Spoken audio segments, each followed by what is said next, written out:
કેમ છો વિદ્યાર્થી મિત્રો? મજામાં? હું M. Solanki, Meghdoot Vidya Vihar high school and higher secondary school, Maninagar. ધોરણ 12 વિષય વાણિજ્ય વ્યવસ્થા અને સંચાલન, જેમાં આપણી પ્રકરણ 8 નાણાકીય સંચાલન આપણે શરૂઆત કરેલી. જ્યાંથી આપણે અટક્યા છીએ ત્યાંથી આપણે આગળ વધીએ. અગાઉના વિડીયોમાં આપણે ધિરાણ સંબંધિત નિર્ણયો, ડિવિડન્ડ સંબંધિત નિર્ણયો વિશેનો અભ્યાસ કર્યો.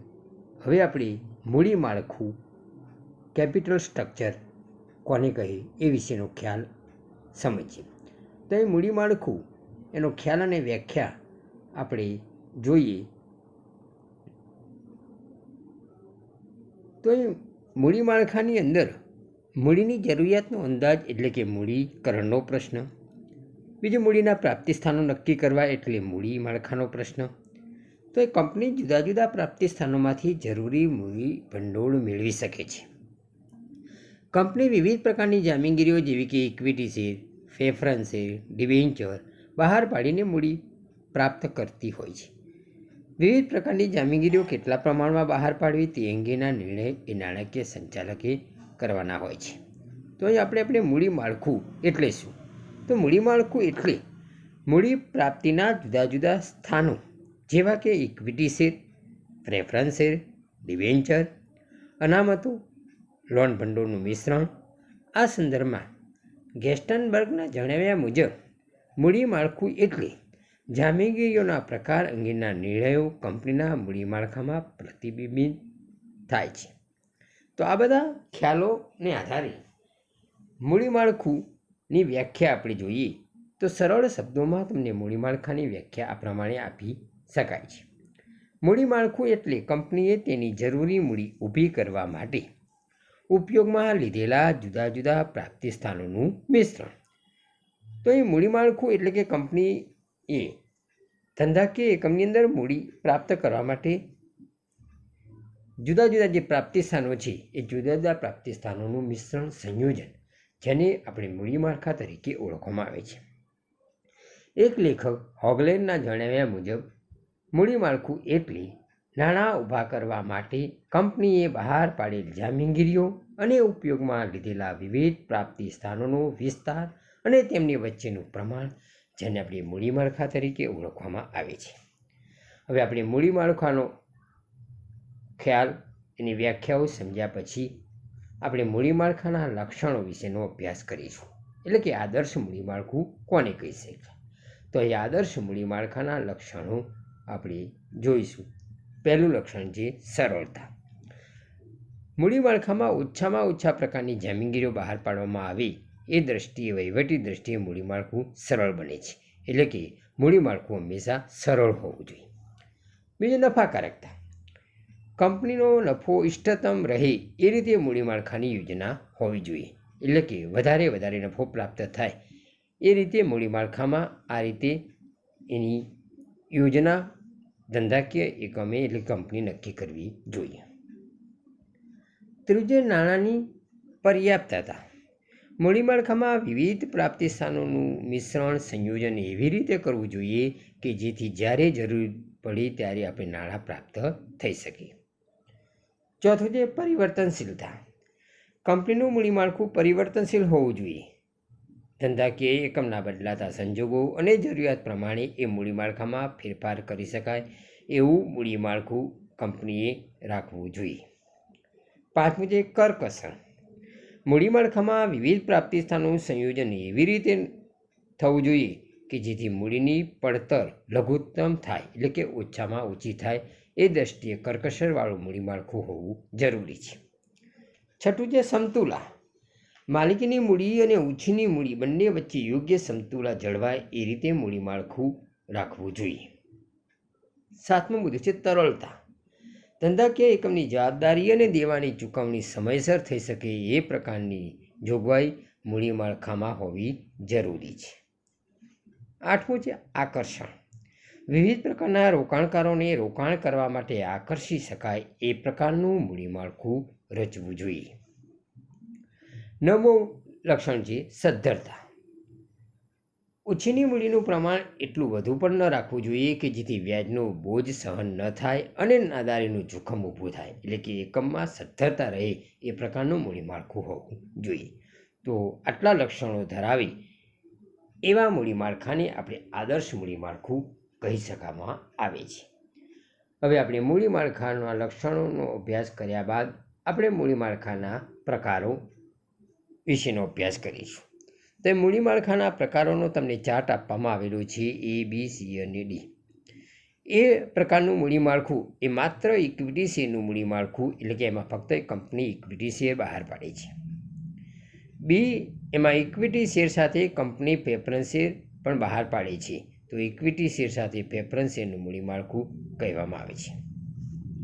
સી વિભાગની અંદર ઇક્વિટી શેર સાથે ડિબેન્ચરનું મૂડી માળખું, એટલે કે ઉછીની મૂડી તરીકે ડિબેન્ચર બહાર પાડવામાં આવે છે. તો ઇક્વિટી શેર અને ડિબેન્ચરનું મૂડી માળખું કહેવામાં આવે છે. અને ડી, ઇક્વિટી શેર સાથે કંપની પ્રેફરન્સ શેર સાથે ડિબેન્ચર પણ બહાર પાડી અને આ પ્રકારનું મૂડી માળખું રચવામાં આવે છે. એટલે કે ઇક્વિટી શેર, પ્રેફરન્સ શેર અને ડિબેન્ચર આ ત્રણેય પ્રકારના બહાર પાડી અને મૂડી મેળવવામાં આવે છે. તો આ 4 પ્રકારના મૂડી માળખાના પ્રકારો છે. હવે આપણે આ મૂડી માળખું નક્કી કરતી વખતે અમુક પરિબળો આ મૂડી માળખાને અસર કરે છે. તેને મૂડી માળખાને અસર કરતા પરિબળો તરીકે ઓળખવામાં આવે છે. તો અહીં આપણે મૂડી માળખાને અસર કરતા પરિબળો ધંધાકીય એકમમાં 2 પ્રકારના જોવા મળે છે. આંતરિક પરિબળો કે જે ધંધાકીય એકમને જ અસર કરે છે, અને બાહ્ય પરિબળો કે જે આ મૂડી માળખું નક્કી કરતી વખતે બહારના પરિબળો આપણને અસર કરતા જોવા મળે છે. તો આ બંને પરિબળો વિશે આપણે વિસ્તારપૂર્વક આપણે અભ્યાસ કરીએ. આંતરિક પરિબળો પહેલાં આપણે જોઈએ. તો આંતરિક પરિબળો એટલે કે ધંધાકીય એકમને જ અસર કરતા પરિબળો છે, માટે એવા પરિબળોને આપણે આંતરિક પરિબળો તરીકે ઓળખવામાં આવે છે. તો પહેલું છે ધંધાનો પ્રકાર. ઉત્પાદન કરતાં વિશાળ ઔદ્યોગિક એકમમાં કાયમી મૂડીની જરૂરિયાત આપણને વધુ રહે છે, જ્યારે વેપારી એકમોમાં કાયમી મૂડીની જરૂરિયાત ઓછી હોય છે. તો સેવાકીય એકમોમાં સેવાના પ્રકારને આધારે કાયમી મૂડીનું રોકાણ નક્કી થાય છે. તો આમ ધંધાનો પ્રકાર કેવો છે એના આધારે આપણે મૂડી માળખું નક્કી કરી શકીએ છીએ.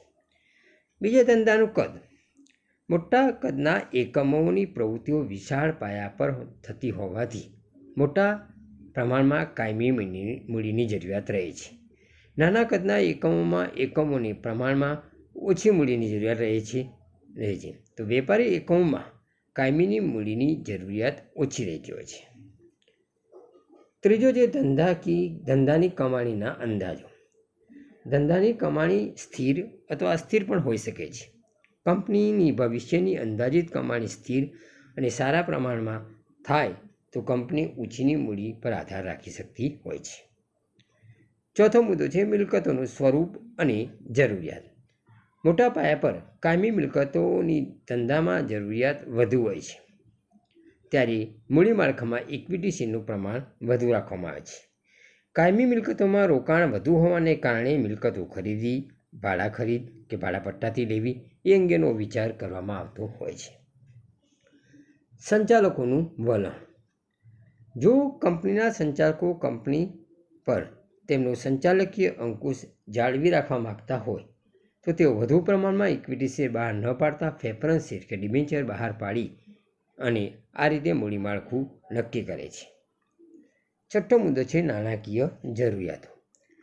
ઓછા પ્રમાણમાં મૂડીની જરૂરિયાત હોય તો માત્ર કંપની ઇક્વિટી શેર બહાર પાડીને મૂડી એકઠી કરે છે, પરંતુ ધંધાકીય એકમમાં જો વિશાળ મૂડી ભંડોળની જરૂરિયાત ઉદ્ભવે તો વિવિધ પ્રકારની જામીનગીરીઓ બહાર પાડવી પડે છે. તો આ ઉપરાંત મૂડી માળખું તૈયાર કરતી વખતે લાંબા ગાળાના ધ્યેયો, યોજનાઓ, ભાવિ વિકાસની શક્યતાઓ વગેરે, ભવિષ્યમાં કેટલી નાણાકીય જરૂરિયાત રહેશે તે ધ્યાનમાં લેવું પડે છે.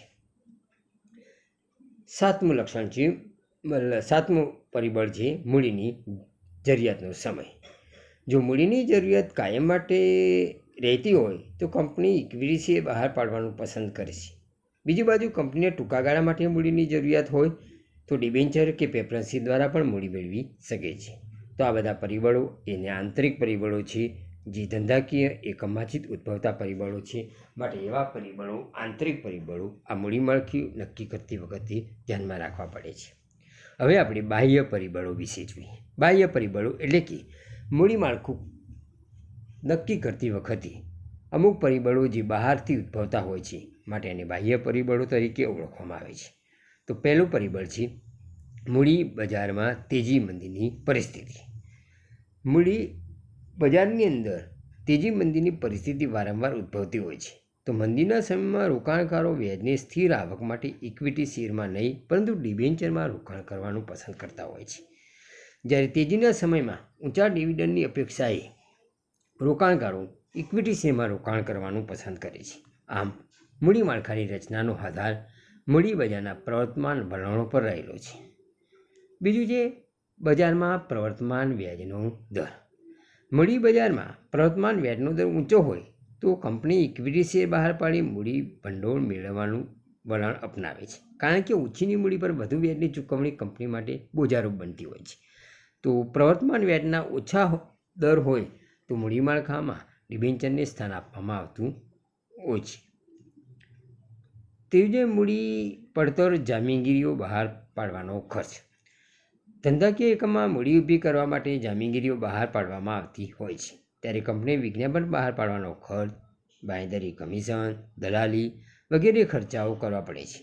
તો જેમ આ ખર્ચા વધુ એમ મૂડી પડતર વધુ. તો વિવિધ પ્રકારની જામીનગીરીઓ બહાર પાડવામાં ખર્ચા જુદા જુદા હોય છે. જો ડિબેન્ચર બહાર પાડવાનો ખર્ચ અન્ય જામીનગીરીઓ બહાર પાડવાની સરખામણીમાં ઓછો આવે છે. ચોથું છે કાનૂની નિયંત્રણો. મૂડી માળખું પસંદ કરતી વખતે કાનૂની નિયંત્રણોને પણ ધ્યાનમાં રાખવા પડે છે. કંપની ધારા પ્રમાણે જામીનગીરીઓ બહાર પાડી મૂડી ભંડોળ મેળવતી કંપનીએ ઇક્વિટી શેર ફરજિયાત બહાર પાડવા પડે છે. આ ઉપરાંત સેબીના નિયમો એટલે આરબીઆઈના નિયમો કંપની ધારાની જોગવાઈઓને ધ્યાનમાં લેવામાં આવતી હોય છે. પાંચમો મુદ્દો છે કરવેરા નીતિ. કરવેરાનું પ્રમાણ ઊંચું હોય તો કંપની ડિબેન્ચર બહાર પાડી વધુ મૂડી ભંડોળ મેળવવાનું વધુ પસંદ કરે છે. જેથી ડિબેન્ચર પર ચૂકવેલ વ્યાજની રકમ કરવેરાના હેતુ માટે આવકવેરોમાંથી આપણને કપાત તરીકે મજૂરી મળતી હોય છે.